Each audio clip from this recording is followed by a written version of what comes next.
आज हम आपके लिए एक ऐसी कहानी लेकर आए हैं जिसे पढ़कर आप जीवन में कभी भी गलत फैसला नहीं लेंगे। हमारा दावा है आपको ये कहानी जरूर पसंद आएगी और आप इस कहानी को अपने मित्रों को जरूर शेयर करेंगे। बहुत समय पहले की बात है, एक छोटे से राज्य में एक बौद्ध भिक्षु रहा करते थे। सभी जगहों पर उनके ज्ञान के बहुत ही चर्चे थे। हो भी क्यों ना, वह बहुत बड़े ज्ञानी थे। उनके ज्ञान के चर्चे उस राज्य के निकट के सभी राज्यों में होता था। उनके पास लोग दूर दूर से आते थे ताकि अपनी समस्याओं का समाधान प्राप्त कर सके। उस बौद्ध भिक्षु के पास कोई कैसी भी कठिन समस्या लेकर क्यों न आए, वह समस्या का समाधान जरूर करते थे। जब भी कोई व्यक्ति अपनी समस्या लेकर उनके पास जाता, वह उस समस्या को बड़े ही ध्यान से सुनते और उसी में लीन हो जाते जैसे उनकी वह खुद की समस्या हो। समस्या में लीन होते और कुछ देर के लिए अपनी आंखें बंद करते और समस्या के बारे में अच्छे से सोच विचार करते और उसके बाद उसका सही समाधान निकालते। में कई लोग उनके बारे में यह सोचते थे कि उनके पास कोई चमत्कारिक शक्तियां हैं। तो कोई कहता दिव्य दृष्टि है जिससे वह समाधान पूछते हैं और उसके बाद हमें बताते हैं। एक बार एक व्यक्ति ने उनसे यह पूछ ही लिया, क्या आपके पास कोई अद्भुत शक्तियां हैं या कोई दिव्य दृष्टि जिससे आप हमारी किसी भी समस्या का समाधान देख पाते हैं या फिर पूछकर बताते हैं। उस व्यक्ति की बात सुनकर वह बौद्ध भिक्षु जोर जोर से हंसने लगे। उसने उस व्यक्ति की बात का कोई जवाब नहीं दिया। जिस राज्य में यह बौद्ध भिक्षु रहते थे, उस राज्य में अजीब सी एक घटना घटी। जिस राज्य में बौद्ध भिक्षु निवास करते थे, उसी गांव में एक बूढ़ी औरत रहा करती थी जो अपने पूरे घर में अकेले रहती थी। उसका इस दुनिया में कोई भी न था। उसके पास छोटा सा खेत था जिसमें वह काम करके अपने भोजन की व्यवस्था कर लिया करती थी। उस राज्य से होकर 4 मित्र अपने घर की ओर जा रहे थे। वे लोग अलग अलग गांव के रहने वाले थे, लेकिन एक साथ काम करने की वजह से मित्र बन गए थे। वे लोग 1 साल से दूसरे गांव में काम करके पैसे इकट्ठा करके अब अपने घर जा रहे थे। यह बात बहुत पुराने जमाने की है, जब कार, बसें या रिक्शा नहीं हुआ करते थे। जब लोग पैदल ही यात्रा करते थे, इसलिए वे चारों मित्र पैदल ही यात्रा कर रहे थे। वे चारों मित्र अपने अपने धन को इकट्ठा कर अपने गांव की ओर जा रहे थे। उन चारों ने अपना अपना धन अलग अलग एक पोटली में रखा था। उस पोटली में उन सबकी सारी कमाई थी। तभी उन चारों मित्र में से एक मित्र कहता है, मित्रों, इस तरह हम अपना धन अलग अलग रखेंगे तो चोरी हो सकता है। क्यों न हम अपना धन एक ही पोटली में रखें, जिससे हम सभी ध्यान दे सकेंगे और हमारा धन सुरक्षित रहेगा। और जब हम अपने गांव नजदीक होकर अलग होंगे तो वहां पर हम अपना अपना हिस्सा अलग अलग कर लेंगे। उस तीनों मित्र ने उस युवक की बात मान ली और वे सभी मिलकर अपना धन एक ही पोटली में रख देते हैं और वे सभी मिलकर अपने गांव की ओर आगे बढ़ते हैं। चलते चलते काफी समय बीत चुका था और अब रात होने वाली थी। तभी आगे बढ़ते हुए उन्हें एक घर दिखाई दिया जहां वही अकेली बूढ़ी औरत रह रही थी। रात्रि का समय भी हो चुका था और इन चारों मित्रों को ठहरने के लिए कोई जगह चाहिए थी। इस पर वे चारों मिलकर योजना बनाई कि वे इसी घर में रात बिताएंगे। उन चारों लोगों ने उस घर की ओर बढ़ते हुए दरवाजा खटखटाया। तब वह बूढ़ी औरत ने दरवाजा खोला और उन मित्रों में से एक ने हाथ जोड़कर कहा, माता जी, हम अपने गांव की ओर जा रहे हैं, लेकिन रात हो गई है और हम इतनी रात में सफर नहीं कर सकते। हमारी आपसे विनती है कि आप हमें एक रात यहाँ ठहरने की अनुमति दें। सुबह होते ही हम चलेंगे। बहुत सोच विचार करने के बाद बूढ़ी औरत कहती है, तुम सभी आज रात के लिए यहाँ पर रुक सकते हो। बूढ़ी औरत ने सबके लिए खाना बनाया और उन्हें पेट भरकर खिला दिया। इसके बाद उन मित्रों ने धन की पोटली उस बूढ़ी औरत के हाथ में थमा दी और कहा, माता जी, इस पोटली में हमारी साल भर की कमाई है। हमने अब तक का सब धन इसमें रखा है और अब हम इसे आपको सौंप रहे हैं, क्योंकि यह चारों से अधिक आपके पास सुरक्षित रहेगा। हम बस इतना चाहते हैं कि यदि हम चारों में से कोई एक व्यक्ति लेने आए तो आप इस पोटली को मत देना जब तक हम चारों एक साथ लेने न आए। तब वह बूढ़ी औरत कहती है, ठीक है बेटा, जब तुम चारों एक साथ मेरे पास इस पोटली को लेने आओगे तभी इस पोटली को मैं दूंगी। वह धन की पोटली उस बूढ़ी औरत को देकर चारों मित्र बेफिक्र हो जाते हैं कि अब उनका धन सुरक्षित है और वे लोग खाना खा गहरी नींद में सो जाते हैं। अगली सुबह जब वह चारों उठते हैं तो सभी लोग अपनी आगे की यात्रा के लिए तैयारियां शुरू करते हैं। उन चारों दोस्तों में से एक दोस्त थोड़ा सा बदमाश था। वह अपने उन मित्रों से कहता है, भाइयों, इस बूढ़ी औरत ने हमारी रात भर खातिरदारी की है, हमें भोजन कराया है, सोने के लिए अच्छी बिस्तर दिया, रात को सर ढकने के लिए छत दी है और हमने अब तक उसके लिए कुछ नहीं किया। वह बूढ़ी औरत अकेले ही खेतों में काम कर रही है। क्या हम सभी यहाँ से जाने से पहले बूढ़ी औरत की मदद नहीं कर सकते? उस बदमाश दोस्त ने मन ही मन यह योजना बना ली थी कि वह किसी तरह से भी उस बुढ़िया से पोटली हासिल करके ही रहेगा। बाकी के तीनों मित्र उसकी बातों में आ जाते हैं और वे सभी मिलकर उस बुढ़िया की मदद करने अर्थात खेतों में काम करने के लिए चल पड़ते हैं। वे सभी मिलकर खेतों का काम कर ही रहे थे। काफी देर काम करने के बाद वह बदमाश दोस्त अपने बाकी तीनों मित्रों से कहता है, मित्र मुझे जोरों की प्यास लग गई है, मैं जरा उस बूढ़ी औरत से पानी मांग कर लाता हूँ। वह बाकी मित्र भी अब काफी थक चुके थे, उन्हें भी जोरों की प्यास लगी थी, इसलिए वह तीनों मित्र उसे वहां से जाने के लिए कह देते हैं, साथ में पानी लाने को कहते हैं। जैसे ही वह बदमाश दोस्त उस बूढ़ी औरत के पास पहुंचता है, वह उस बूढ़ी औरत से कहता है, माता जी अब हम यहाँ से जा रहे हैं, कृपया करके हमारे धन की पोटली वापस दे दे। इस पर वह औरत कहती है, नहीं नहीं, जब तक तुम चारों एक साथ ना हो तब तक वह पोटली किसी को नहीं दे सकती। तुम्ही ने कहा था कि जब तक हम चारों एक साथ न हो तब तक यह पोटली किसी को नहीं देनी है। इस पर वह बुढ़िया कहती है, क्या वह पानी पीने आया था? पर वह तो कह रहा था कि हम चारों जा रहे हैं, कृपया करके हमारी धन की पोटली हमें थमा दे। तीनों बड़े हैरान होकर उस बुढ़िया से कहते हैं, माता जी भला हमने कब कहा कि हम पोटली मांगे हैं? हमें तो प्यास लगी थी, हमने पानी के लिए इशारा किया था। तभी बूढ़ी औरत उन तीनों से कहती है, परंतु अब तो वह पोटली लेकर जा चुका है। तभी वह तीनों मित्र माथा पकड़कर रोने लगते हैं और कहते हैं, माता जी उसमें हमारा सारा कमाया हुआ धन था, वह अकेले लेकर भाग चुका है। हमने तो आपको कहा था कि जब तक हम चारों एक साथ ना आए तब तक आपको वह पोटली किसी को नहीं देनी है, फिर आपने ऐसा क्यों किया? इसमें तो सरासर आप ही की गलती है। हमने आपको उस पोटली की हिफाजत के लिए दिया था और आपने उसे एक ऐसे हाथ में दिया जिसने हमारा सारा धन लूट लिया। हम बर्दाश्त नहीं करेंगे, हम राजा के पास जाएंगे और राजा से आपकी शिकायत करेंगे, न्याय की मांग करेंगे। अब तो इस बात का फैसला राजा ही करेंगे। तीनों नौजवान क्रोधित होकर राजा के दरबार में पहुंच जाते हैं और अपनी सारी समस्या उस राजा को बता देते हैं। जब वह राजा उन तीनों नौजवानों की बातें ध्यानपूर्वक सुनता है तो वह तुरंत ही बुढ़िया को राज्य दरबार में पेश होने की आदेश देता है। राजा के आदेश पर राजा के सैनिक तुरंत ही उस बुढ़िया को राज्य दरबार में पेश करते हैं और राजा भरी दरबार में उस बुढ़िया को दोषी करार कर देते हैं और कहते हैं कि तुम्हें वह पोटली उस अकेले व्यक्ति को नहीं देनी चाहिए थी, जब उन्होंने तुमसे कहा था कि जब तक वह चारों एक साथ उस पोटली को लेने ना आए तब तक तुम्हें वह धन किसी को नहीं देना चाहिए था। इसमें तुम्हारी गलती है और अब तुम्हें हर्जाना भरना पड़ेगा, तुम्हें इनका धन लौटना होगा। राजा का यह आदेश सुनकर बूढ़ी औरत फूट फूट कर रोने लगती है और राजा ने मदद की गुहार लगाती है और कहती है, हे राजन, मैं तो एक बूढ़ी औरत हूँ और मेरे पास इतना धन नहीं है और नहीं मेरे घर में कोई ऐसा नहीं है जो धन कमाता हो। मेरे पास इतना धन नहीं है कि मैं लौटा सकूं, तो अकेली हूँ, बेसहारा हूँ, कृपया करके मुझ पर रहम करे। लेकिन राजा उस औरत की एक नहीं सुनता और वह औरत रोते हुए अपने घर की ओर जा रही थी। आखिर मैं इतना धन कहाँ से लाऊं कि कैसे मैं उन लोगों का यह धन कैसे लौटाऊंगी? मेरे पास इतना धन नहीं है, मैं क्या करूं, कैसे करूं, कहां से लाऊं इतना धन? अगर मैंने उनका धन नहीं लौटाया तो राजा मुझे मार डालेगा। इसमें मेरी भी गलती है। जब उन चारों ने मिलकर कहा था जब हम चारों एक साथ ना हो तो तब तक वह पोटली किसी को नहीं थामनी है, फिर भी मैंने वह पोटली केवल एक व्यक्ति को थमा दी, गलती तो इसमें मेरी ही है। यह सारी बातें सोचते सोचते अपने घर की ओर जा रही थी। तभी उस बुढ़िया औरत को वही बौद्ध भिक्षु मिले जो बड़ी ही आसानी से किसी भी समस्या का समाधान करते थे। तब बौद्ध भिक्षु बुढ़िया औरत से पूछते हैं, क्या बात है बेटी, क्यों परेशान हो और रो रही हो? इस बात पर वह बुढ़िया संत को सारी बातें बता देती है। उसके बाद कहती है, हे महाराज, इसमें गलती तो मेरी ही है। उन्होंने ने तो कहा ही था कि जब तक हम चारों एक साथ न आए तब तक पोटली किसी एक को मत देना, लेकिन मेरी बुद्धि भ्रष्ट हो गई थी जो मैंने पूरा धन किसी एक व्यक्ति को दे दिया और वह उनका सारा धन लेकर चला गया। लेकिन अब मुझे समझ नहीं आ रहा है कि मैं इतना धन कहां से लाऊं और कैसे जुटाऊं। राजा ने अब तो आदेश भी दे दिया है कि मुझे धन लौटना पड़ेगा। अब मैं इसी संकट में हूँ, इतना सारा धन कहां से लाऊं?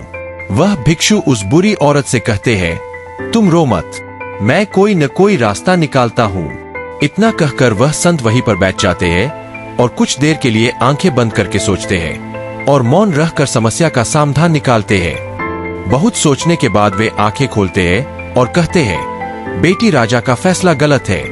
तुमने जो किया उसमें तुम्हारी कोई गलती नहीं है।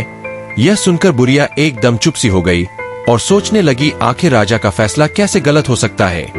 वह तो सबका न्याय करते हैं, तो मेरे साथ गलत कैसे कर सकते हैं। उस संत और बुढ़िया की बात आसपास खड़े सभी लोग सुन रहे थे। वे लोग भी अचरज में थे कि राजा का फैसला कैसे गलत हो सकता है। उनकी बातें सुन रहे वहां खड़े लोग बोले, राजा कैसे गलत हो सकते हैं, इस बुढ़िया ने ही गलती की है, चारों का धन एक को ही दे दिया। ऐसे में इस बुढ़िया को उनका धन तो लौटना ही चाहिए। तभी वह संत उस बूढ़ी औरत से कहते हैं, जाओ और राज दरबार में कह दो आपका फैसला गलत है। पहले तो बुढ़िया इतनी हिम्मत ही नहीं जुटा पा रही थी कि वह भरे राज्य दरबार में जाकर यह कह सके कि आपका फैसला गलत है। सत के फिर कहने पर वह राज्य दरबार लौटी और डरते डरते बोली, हे राजन, आपका फैसला गलत है।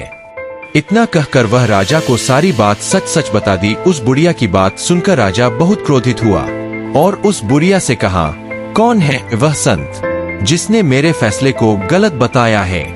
क्या उन्हें लगता मैंने सही निर्णय नहीं लिया है? मैं प्रतिदिन कई निर्णय लेता हूँ, लेकिन आज तक किसी ने नहीं कहा कि मेरा फैसला गलत है। आगे राजा ने कहा, ठीक है, फिर उस संत को बुलाओ और उन्हें न्याय करने देते हैं।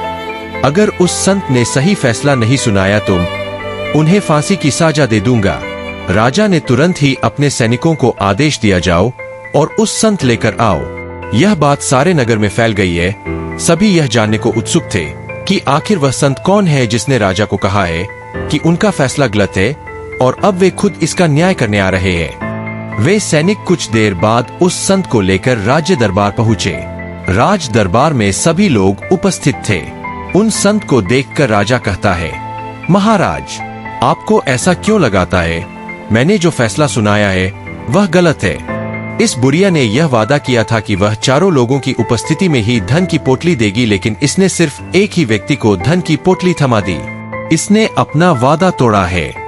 इसे एक व्यक्ति को धन नहीं देना चाहिए था। अब इसे बाकियों का धन लौटना पड़ेगा। इतना सही कैसे हो सकता है? मैंने इस बात को लेकर इस तरह सोचा क्यों नहीं। तभी वह साधु उस राजा से कहते हैं, हे राजन, आपके पास और भी कई काम होते हैं। आप दिन भर व्यस्त रहते हैं और आपको जल्दीबाजी में फैसले लेने पड़ते हैं। आपने इस मामले को सुना समझा, लेकिन इसे देखने में आप गलती कर गए। इसे आपने ऊपरी तौर पर देखा, आपने इसकी गहराई तक जाने का प्रयास तक नहीं किया। यदि आपने इस मामले को गहराई को देखा होता, समझा होता, तो आप भी इस नतीजे पर आते। जब तक किसी मामले की गहराई तक नहीं जाते, तब तक हम उसका सही समाधान नहीं निकाल सकते। हम में अधिकांश लोग तो अपने फैसले केवल जल्दीबाजी में लेना चाहते हैं। भले ही वह मामला कितना भी गंभीर क्यों न हो, हमें तो बस अपना हक चाहिए, हमारा नाम होना चाहिए। भले ही वह फैसला हमारे लिए नुकसानदायक क्यों न हो, लेकिन हमें तो उसे मामले की गहराई तक जाने के लिए सोचते तक। तभी वह राजा उस संत से कहता है, हे महाराज, क्या आपके पास कोई दिव्य शक्तियां हैं? क्या आपके पास कोई ऐसी चमत्कारी शक्तियां हैं जिससे आप सवाल करते हैं और वह आपको उसका समाधान बताती है, जिसके कारण आप सही फैसला ले पाते हैं? इस बात पर मुस्कुराते हुए कहते हैं, हे राजन, यह सवाल हमसे अब तक कई लोगों ने पूछा है और हमने किसी को आज तक उत्तर नहीं दिया है, लेकिन आप हमारे राज्य के राजा है, इसलिए मैं आपको इस प्रश्न का उत्तर देता हूँ। मेरे पास कोई भी ऐसी दिव्य या चमत्कारी शक्तियाँ नहीं है।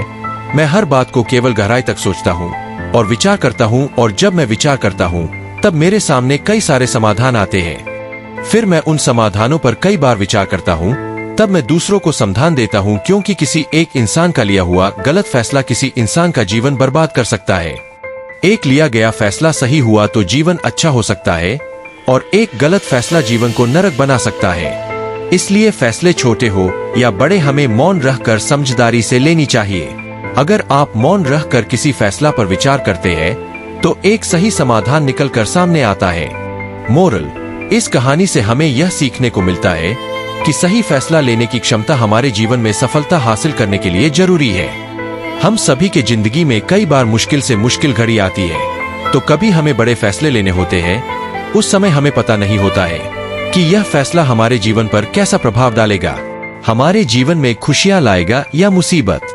कई बार तो ऐसा भी होता है कि हम समझ ही नहीं पाते हैं कि जो उचित होगा, लेकिन एक सही फैसला या निर्णय हमारी जिंदगी सुखमय बना सकती है और एक गलत फैसला हमारे जीवन को नरक बना सकती है।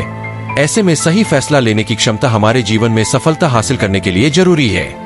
अगर वीडियो अच्छी लगी तो सब्सक्राइब जरूर कर दीजिएगा प्लीज। उम्मीद करते हैं आपको हमारी जीवन में सही फैसला लेना सीखें स्टोरी पसंद आई होगी। आज की कहानी का शीर्षक है बुद्ध की 101वीं बात। आज की कहानी में हम जानेंगे कि कैसे बुद्ध ने एक किसान को 101वीं बात का ज्ञान देकर उसकी समस्या का सच बताया। एक बार की बात है, एक किसान अपने जीवन से बहुत परेशान था। उसने बुद्ध के बारे में बहुत सुना था। उसने सोचा क्यों ना मैं गौतम बुद्ध के पास जाकर अपनी समस्याओं का समाधान ले लूं। ऐसा सोचकर वह बुद्ध के पास गया। बुद्ध पेड़ के नीचे आंख बंद करके बैठे हुए थे। तभी किसान बुद्ध के पास आया और उन्हें प्रणाम किया। किसान की आवाज सुनते ही गौतम बुद्ध ने आंखें खोली। किसान बोला, बुद्ध, आप बहुत ज्ञानी आपके पास तो हर समस्या का समाधान होगा। मैं आपसे अपनी समस्या का समाधान लेने आया हूँ। बुद्ध ने कुछ नहीं बोला, बस उसकी बातें सुनते रहे। किसान बोला, बुद्ध, आजकल पैसों की बहुत तंगी चल रही है। बारिश न होने की वजह से मेरी फसल खराब हो चुकी है। यही नहीं, पिछली बार तो इतनी ज्यादा बारिश हुई थी कि उस वजह से भी मेरी फसल खराब हो गई थी। मैं शादीशुदा हूँ और मेरे 2 बच्चे हैं। यूं तो मेरी पत्नी बहुत अच्छी है, लेकिन मुझे कभी कभी उस पर क्रोध आता है। मेरा मन करता है कि मैं उसे छोड़ दूं और बच्चों को देखकर भी मैं यही सोचता हूँ, अगर यह ना होते तो अच्छा होता। लेकिन थोड़ी ही देर बाद मैं सोचता हूँ कि एक ऐसा मनुष्य हूँ जो अपने परिवार के बारे में ही इस तरह से सोच रहा है। मैं चाहता हूँ हमेशा सुखी रहूं, दुख मेरे आसपास भी ना आए। जीवन में बहुत ज्यादा समस्या है। किसान काफी देर तक बोलता गया। जितना वह बोल सकता था उसने बोला। जब बोलते बोलते वह थक गया तो वह चुप हो गया। बुद्ध भी उसकी बातों को सुनते रहे। थोड़ी देर बाद फिर किसान बोला, बुद्ध, कब से मैं ही बोले जा रहा हूँ और आपने कुछ नहीं कहा। किसान बोला, आप यह क्या कह रहे हैं? मैंने तो सुना था कि आप बड़ी से बड़ी समस्या का समाधान निकाल सकते हैं, लेकिन आपने तो साफ इनकार ही कर दिया।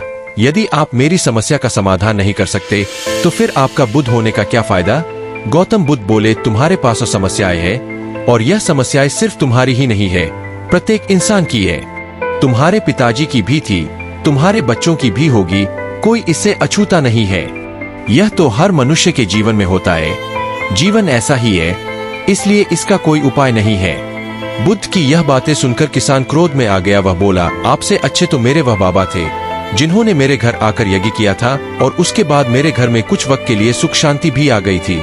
लेकिन आप तो मेरी समस्याओं का समाधान करने के बजाय उल्टा मुझे यह कर रहे हो कि जीवन ऐसा ही होता है। गौतम बुद्ध बोले, क्या उन बाबा ने तुम्हें जीवन भर के लिए सुखी कर दिया? यदि ऐसा होता तो तुम मेरे पास यहाँ नहीं आते।